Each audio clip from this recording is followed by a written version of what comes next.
Piravom taluk government ആശുപത്രിയിൽ പുതുതായി നിർമ്മിച്ച പ്രവേശന കവാടത്തിന്റെ ഉദ്ഘാടനം നഗരസഭാ ചെയർപേഴ്സൺ ഏലിയാമ്മ ഫിലിപ്പ് നിർവഹിച്ചു. OP വിഭാഗത്തിലേക്കും അത്യാഹിത വിഭാഗത്തിലേക്കും പ്രവേശിക്കാൻ 2 കവാടങ്ങളാണ് പുതുതായി നിർമ്മിച്ചിരിക്കുന്നത്. കൂടാതെ ആശുപത്രിയുടെ മുറ്റം ടൈൽ വിരിച്ച് നവീകരിക്കുകയും ചെയ്തു. കേരള വിഷൻ എന്നും ജനങ്ങളോടൊപ്പം. OP വിഭാഗത്തിലേക്കും അത്യാഹിത വിഭാഗത്തിലേക്കും പ്രവേശിക്കാൻ 2 കവാടങ്ങൾ കൂടാതെ വാഹന പാർക്കിങ്ങിനും പിറവം താലൂക്ക് ആശുപത്രിയിൽ സൗകര്യമൊരുക്കിയിട്ടുണ്ട്. പുതുതായി നിർമ്മിച്ച പ്രവേശന കവാടത്തിന്റെയും മുറ്റം ടൈൽ വിരിച്ച് നവീകരിച്ചതിന്റെയും ഉദ്ഘാടനം നഗരസഭാ ചെയർപേഴ്സൺ ഏലിയാമ്മ ഫിലിപ്പ് നിർവഹിച്ചു.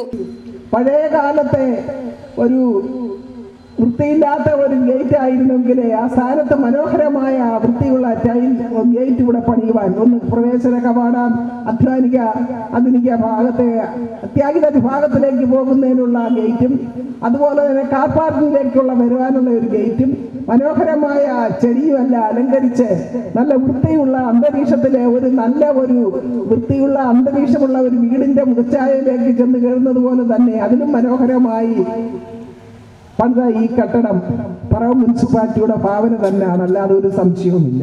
വൈസ് ചെയർമാൻ KP സലീം ചടങ്ങിൽ അധ്യക്ഷത വഹിച്ചു. താലൂക്ക് ആശുപത്രികളിലെല്ലാം ഡയാലിസിസ് യൂണിറ്റ് തുടങ്ങി. ഇവിടെയും അങ്ങനെ 8 ബെഡുകളോട് കൂടിയ ഡയാലിസിസ് യൂണിറ്റിന്റെ പ്രവർത്തനം ആരംഭിച്ചു.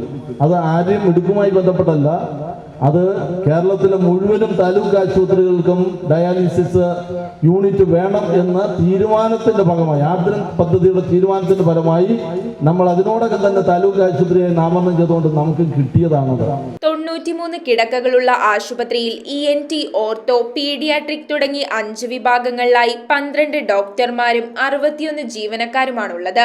ലാബ്, ECG, കേന്ദ്രീകൃത ഓക്സിജൻ വിതരണ സംവിധാനവും എക്സ്റേ സൗകര്യങ്ങളും ഇവിടെ ലഭ്യമാണ്. കഴിഞ്ഞ 2 തവണയും സംസ്ഥാനത്തെ മികച്ച നഗരസഭയ്ക്കുള്ള ആർദ്ര കേരളം പുരസ്കാരം ലഭിച്ചതിൽ താലൂക്ക് ആശുപത്രിയുടെ മികവ് എടുത്തു പറയേണ്ട ഒന്നാണ്. ജനപ്രതിനിധികൾ, ആശുപത്രി ജീവനക്കാർ, വിവിധ കക്ഷി രാഷ്ട്രീയ നേതാക്കൾ, പൊതുജനങ്ങൾ തുടങ്ങിയവർ ചടങ്ങിൽ പങ്കെടുത്തു. കേരളത്തിലെ മെഡിക്കൽ കോളേജുകളും താലൂക്ക് ആശുപത്രികളുമെല്ലാം മെച്ചപ്പെട്ട നിലവാരത്തിലേക്ക് മാറ്റിയെടുത്തുകൊണ്ട് എല്ലാ സാധാരണക്കാർക്കും പാവപ്പെട്ടവർക്കും മികച്ച ചികിത്സ കൊടുക്കുവാൻ വേണ്ടിയുള്ള ആരോഗ്യ മേഖലയെ ജനകീയമാക്കുന്നതിനുള്ള സംവിധാനമാണ് ഇടതുപക്ഷ ജനാധിപത്യ മുന്നണിയുടെ സർക്കാർ കേരളത്തിൽ നടപ്പിലാക്കിക്കൊണ്ടിരിക്കുന്നത്. News bureau, I Vision, Piravom. IT രംഗത്ത് തൊഴിലുറപ്പാക്കാം കേരള വിഷൻ ഇൻസ്റ്റിറ്റ്യൂട്ട് ഓഫ് ടെക്നോളജിയിലൂടെ.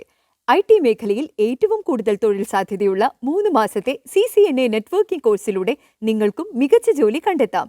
നിങ്ങളുടെ കരിയർ മികച്ചതാക്കാം. ISP സാങ്കേതിക പരിശീലനവും മികച്ച സാങ്കേതിക വിദഗ്ധരുടെ സേവനവും ആധുനിക സൗകര്യങ്ങളോട് കൂടിയ ലാബുകളും ഹോസ്റ്റൽ സൗകര്യങ്ങളും കഴിവുറ്റ വിദ്യാർത്ഥികൾക്ക് നൽകുന്ന 100% placement Kerala Vision Institute of ടെക്നോളജിയെ വേറിട്ടതാക്കുന്നു. രാവിലെയോ വൈകിട്ടോ ഉള്ള ക്ലാസ് തിരഞ്ഞെടുത്ത് ഉടൻ തന്നെ നിങ്ങളുടെ സീറ്റ് ഉറപ്പാക്കൂ. Kerala Vision Institute of Technology, near railway station, Puthukkad.